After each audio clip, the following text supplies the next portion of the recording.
Hello అండి, good morning. చూడండి, ఈరోజు ఇది గ్లాడియోలసిస్ కదా, ఈ ఫ్లవర్ని అంటారు. ఆ, నా పేరు నేను చెప్పిన పేరు కరెక్ట్ అయితే ఓకే, లేదంటే మీరు మెసేజ్ చేయండి. నాకు గుర్తు అలా అని కాదో తెలియట్లేదు. కాకపోతే దీనికి ఒక విశేషం ఉంది.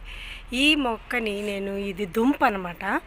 ఇది 3 ఏళ్ల క్రితం తీసుకొచ్చి వేరే ఇంట్లో ఉన్నప్పుడు వేసాను. అప్పుడు కొనంగానే ఆన్లైన్లో తీసుకున్నది ఆ దుంప. కొనంగానే గబగబ గబగబా ఒక 5 పూలు వచ్చాయి. ఇంకంతే. ఆ తర్వాత మరిపోయడం మానేసింది. 3 ఏళ్ళు దాన్ని నేను అలా దాచాను, ఆకులు ఇవి చూసుకొని ఆనందిస్తూ. ఇప్పుడేమో దాది మళ్ళీ పువ్వులు 2 వచ్చాయన్నమాట. చాలా హ్యాపీగా ఉంది.